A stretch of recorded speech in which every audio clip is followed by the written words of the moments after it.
In a Pentagon hearing room, every seat is filled with uniformed personnel and federal officers. Amelia Whitfield, this court finds you in contempt. Amelia's hands fly to her face, her magenta blazer trembling.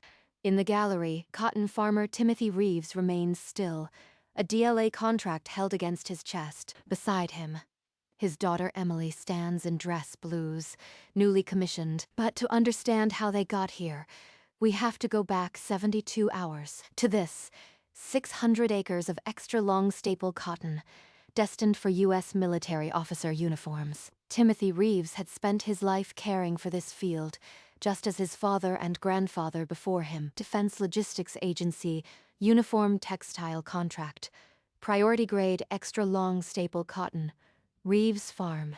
It was a legacy stitched into the fabric of American honor, and in 48 hours, it would be gone. The morning sun warmed Timothy Reeves as he walked the rows, checking each cotton ball with practiced hands. This crop is clean, no pests, perfect staple length.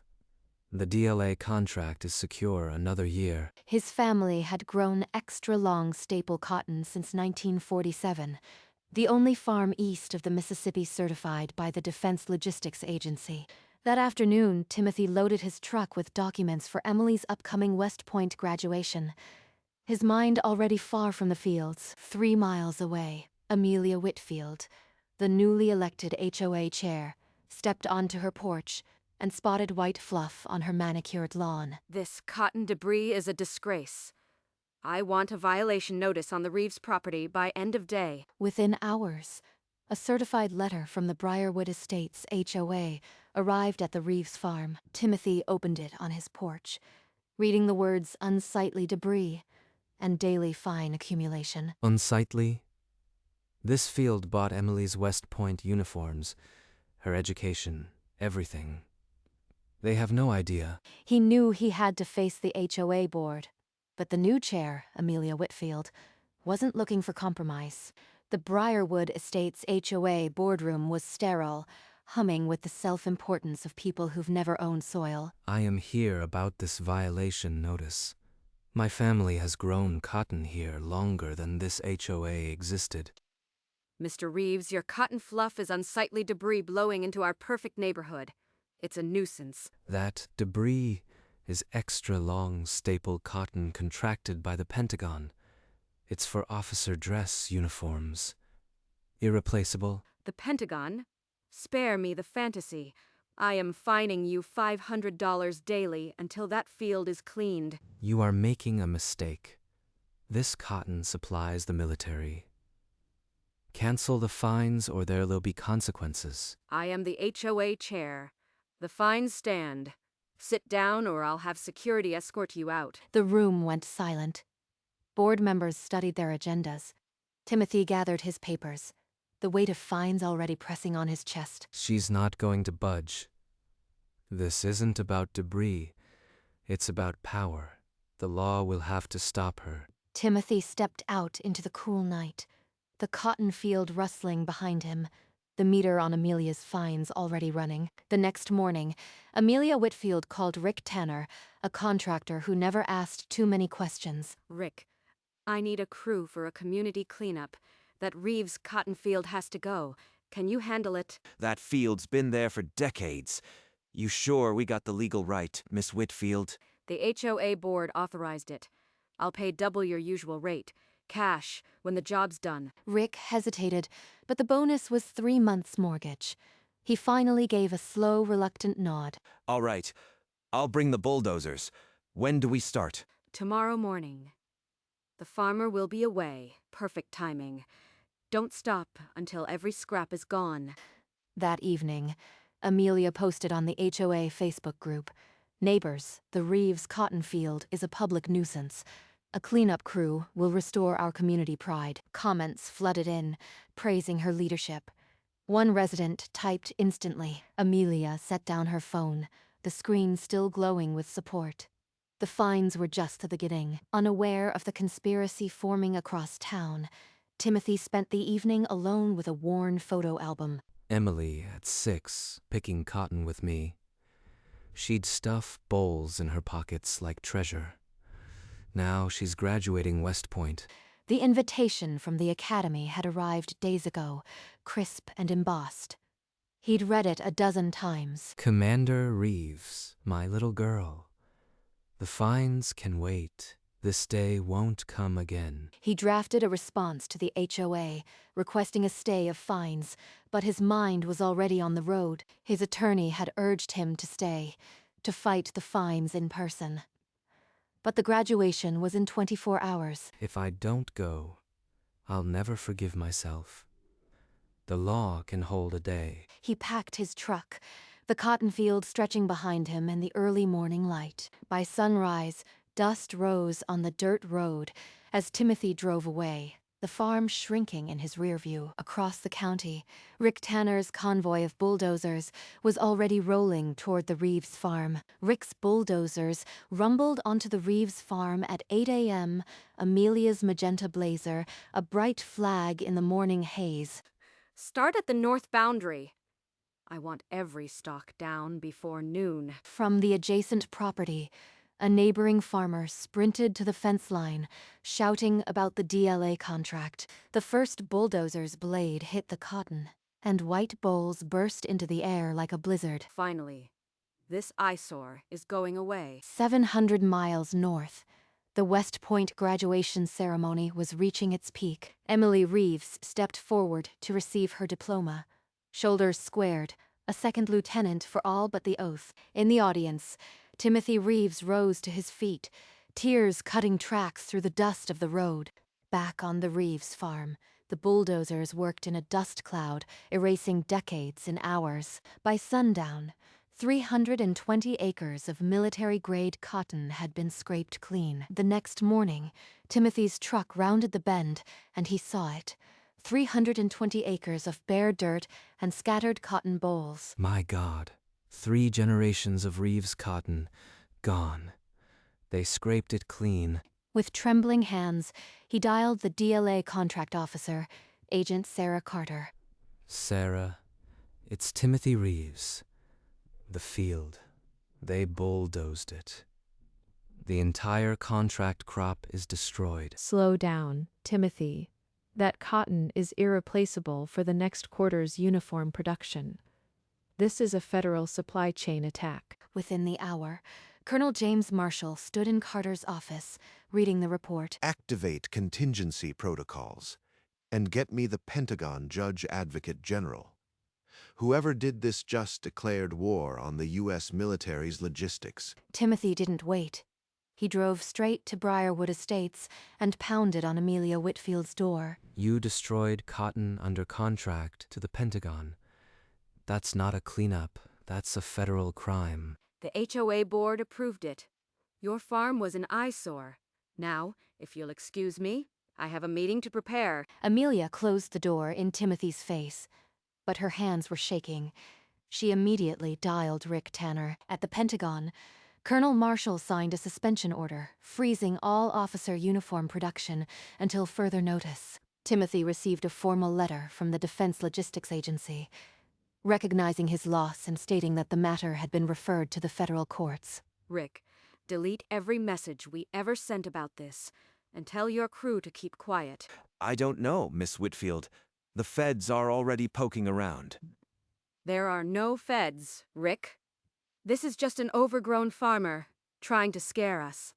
Delete everything now. But the federal investigation was already in motion.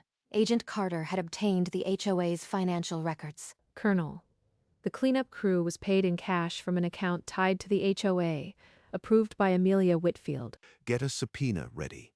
She's going to answer for this in a federal court. Rick Tanner stared at his phone, Amelia's order glowing on the screen. He didn't delete the messages. Agent Carter's investigation moved fast. Timothy gave a sworn deposition, detailing the DLA contract and his HOA hearing. A neighboring farmer handed over time-stamped photos. Amelia in magenta, arms waving at bulldozers, taken at 8:12 a.m. Rick Tanner's phone rang. Agent Carter's name on the screen. He didn't answer. If she finds out I didn't delete the messages, I am done. Meanwhile, Amelia retained high-priced legal counsel. The lawyer's advice was blunt. Draft me a cease and desist immediately. Tell the DLA they're overstepping. Within hours, a cease and desist letter went from Amelia's lawyer to the DLA, accusing federal overreach. Colonel Marshall studied the letter, a thin smile on his face. It would be Exhibit B. Rick Tanner couldn't sleep. The messages were still on his phone. He knew they were evidence. Across town, Amelia's lawyer prepared a motion, but the DLA had already referred the case to a federal judge. The next morning, Rick Tanner walked into the DLA field office, his phone hot in his hand. I should have come sooner. She told me to delete everything, but I didn't. You kept the messages?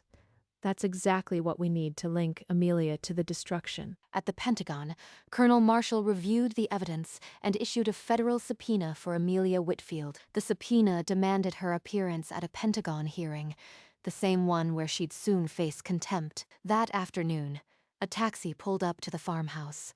Emily stepped out, her dress blues crisp despite the dust. Dad, I saw the field from the road. What happened? Where is the cotton? Amelia Whitfield sent bulldozers in while we were at West Point. The Pentagon knows. They're not letting this go. Emily's eyes moved from her father to her uniform sleeve, understanding dawning. This jacket. It was sewn from our last harvest, wasn't it? As Emily held the proof of her father's legacy, a federal marshal was already walking up the driveway of Amelia Whitfield's immaculate home. The subpoena was crisp and final. A federal hearing on charges of military supply interference. This is insane. I'll call the county commissioner. He'll clear this up. But the commissioner's office sent her call to voicemail. Twice. Her political capital had evaporated. That evening, the Briarwood Estates HOA board held an emergency meeting without her. They voted unanimously to revoke her chairmanship and issue a public apology to Timothy Reeves. Facebook exploded. The story had leaked. DLA uniforms on hold because a local HOA chair destroyed the cotton. They're calling me a traitor? I was beautifying the neighborhood. Comments called for her arrest. Her neighbors, the same ones who'd cheered the cleanup, now posted her home address. Amelia Whitfield stood alone in her perfect house, the subpoena on the marble counter. Her empire nothing but a federal docket number. The Pentagon arranged a secure video call. Colonel Marshall's face filled the screen as Timothy and Emily sat in the farmhouse kitchen. The hearing is set for 3 days from now. This is about more than cotton. It's about defending the supply chain that uniforms every American officer. Colonel, my daughter Emily is a newly commissioned officer. She'll be there in her dress blues, which, as it turns out, were sewn from the very field they destroyed. I want to testify, Colonel. That uniform is all the proof we need of what was lost. Lieutenant Reeves, your presence alone will make a powerful statement. I'll add you to the witness list. The call ended, and for a long moment, father and daughter sat in silence, the weight of the coming hearing settling over them. Your granddad used to say, this cotton was in his blood. Now it's in your uniform. He'd be so proud. Then we'll wear that legacy into the hearing, Dad. Together. Beyond the porch, the scraped earth stretched like a scar, but Timothy Reeves squared his shoulders. They were ready. The Pentagon hearing was 3 days away, and the Reeves family was prepared to make history. The night before the hearing, Amelia called Rick Tanner, her voice cracking. She needed to meet. $50,000, Rick. Cash. All you have to do is tell them you don't remember. Rick slipped his hand into his jacket pocket and pressed record. You want me to lie to a federal judge? That's 10 years. Less than an hour later, Rick was in Agent Carter's office, sliding his phone across the desk. She offered you a bribe on tape. Rick, this is witness tampering. Colonel Marshall received the recording and added a new federal charge to the indictment. Witness tampering carries up to 20 years. Add it to the docket. A new subpoena was issued, adding the tampering charge. Amelia's gamble had doubled her exposure. Amelia slept in her empty house, unaware that her final desperate act had just been recorded, and would be played for a federal judge. The Pentagon hearing room was exactly as it would appear 72 hours later, solemn, crowded, and ready to render judgment. This hearing is convened under extraordinary circumstances. We are here because a civilian deliberately disrupted the Defense Logistics Agency's supply line. Amelia Whitfield sat at the defense table, her magenta blazer a flag of defiance, her lawyer's pen tapping nervously. They can't prove I knew about the contract. It was a simple HOA cleanup. The defendant organized a crew to destroy a DLA-contracted cotton field, halting the production of every officer's dress uniform for the next quarter. The Pentagon considers this a direct threat to military readiness. We will seek full prosecution under federal law. Timothy Reeves sat in the front row, the original DLA contract folded in his hands. His face was stone. My dress blues are made from that field. Every thread is a witness. I expect discipline in this courtroom.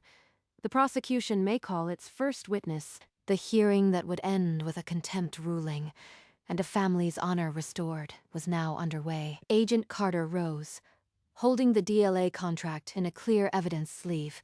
She projected it onto the courtroom screen. Exhibit A. Defense Logistics Agency contract requiring Reeves Farm to supply extra long staple cotton for officer dress uniforms. She then played drone footage, a lush field one day, a brown scar the next, Amelia's magenta blazer, a bright speck among the bulldozers. Rick Tanner was called next. He walked to the stand like a man carrying the weight of his choices. Miss Whitfield told me it was an HOA-approved cleanup. She offered cash to keep me quiet. I have the messages. Objection overruled. This court will hear the recording. The bribe recording filled the room. Every word landed like a blow. Amelia's face turned the color of her blazer. Timothy Reeves was the final witness. He stood, still holding the original DLA contract, and walked toward the stand. That field was my grandfather's legacy. It put my daughter through West Point. Now it's gone, but she stands here in dress blues sewn from its last harvest. The prosecution rested. In the sudden silence, Amelia's lawyer flipped through empty pages, with the prosecution's case now complete. Judge Myers turned her full attention toward the defense table. Miss Whitfield, you have heard the evidence against you. Do you wish to testify in your own defense? Amelia's lawyer leaned in, whispering urgently, but she shook her head with a tight, defiant smile. On the advice of counsel, I invoke my Fifth Amendment right and decline to answer any questions. This court is ordering you to name any co-conspirators. Refusal will result in a finding of contempt. The courtroom held its breath. Amelia stared forward, her manicured fingers gripping the table's edge. Just stay silent. They can't force words out of me. I will ask one final time, who authorized the destruction of the Reeves cotton field? In the gallery, Timothy Reeves did not move. The DLA contract rested in his hands, like a verdict. Your silence speaks volumes, Mrs. Whitfield, but this court requires words. You leave me no choice.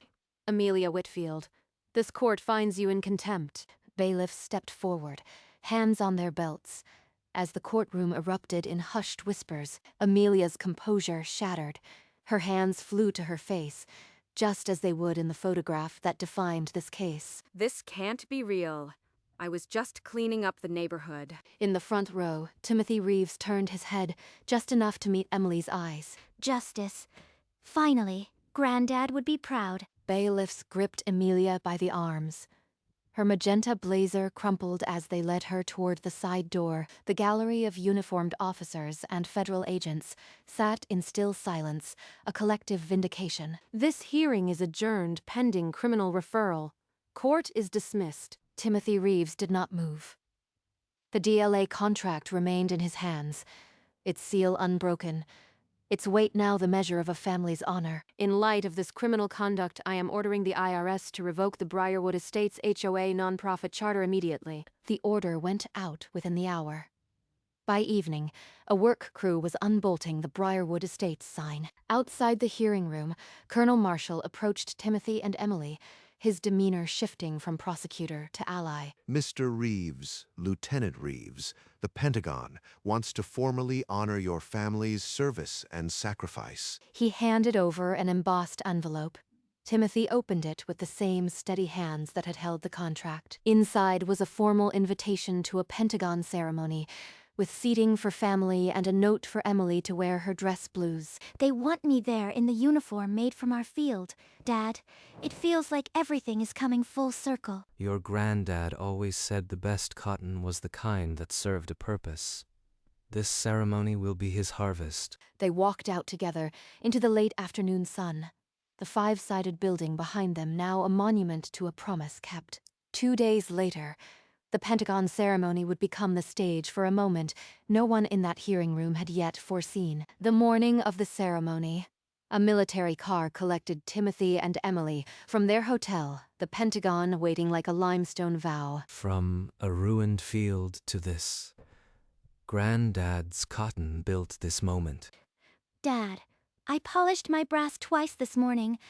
I want to be perfect for this. They passed through security, the rotunda stretching high above, flags hanging like silent sentinels. An honor guard snapped to attention, white gloves crisp. They did not see a farmer. They saw a supplier of their uniforms. The cotton wasn't just a crop. It was the thread binding this uniform, this hall, this legacy. Every officer here wears what we made.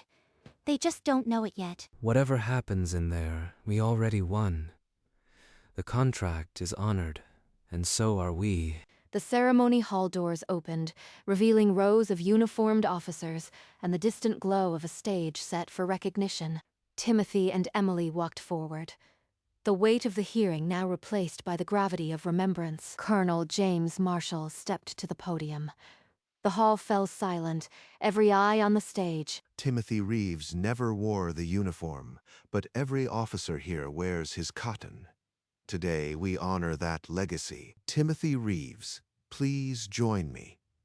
Lieutenant Emily Reeves, stand with your father. Timothy walked up, Emily at his side. The colonel pinned the Distinguished Civilian Service Award to his chest. This award belongs to my father, my grandfather, and every hand that picked that cotton. The audience rose, applause thundering. Emily stood at attention, tears streaking her face. Colonel Marshall shook Timothy's hand warmly, then turned to the audience. The Reeves family, ladies and gentlemen. A Stars and Stripes photographer motioned them together. He posed them before the flags, Emily's dress blues sharp against the red and white stripes. This uniform holds more than just pride. It holds everything he built. The shutter clicked. That image would soon reveal a secret hidden in the seams of her uniform. As the ceremony concluded, a quartermaster officer approached Emily. He held a clipboard with a small fabric swatch pinned to it. He turned the inner lining of her dress jacket outward, revealing a label stitched with a cotton plant and the number 47A. This is our marking. Reeves Farm, batch 47A. That's from the last harvest before the field was destroyed. Emily turned to her father, the jacket still open, the proof of his legacy stitched into the seams. I loaded that batch onto the quartermaster's truck myself, the same morning I left for West Point. They embraced in the center of the rotunda, a father and a daughter bound by more than blood. The Stars and Stripes photographer raised his camera one last time, framing the moment against the flags. Every thread of this uniform holds our story. The farm, the destruction, the contempt, and now this. The shutter clicked. It captured a young officer in her father's cotton, and a farmer whose fields would one day bloom again. That image, soon to cover Army Times, was labeled simply, "A Legacy Stitched in Cotton." The Army Times cover ran the photograph across all bases. Emily Reeves in her dress blues, her father beside her. The caption, "A Legacy Stitched in Cotton." Timothy returned to the farm. The scraped earth had been tilled, the rows marked anew, and the first green shoots were already breaking through. Granddad always said, cotton doesn't forget how to grow.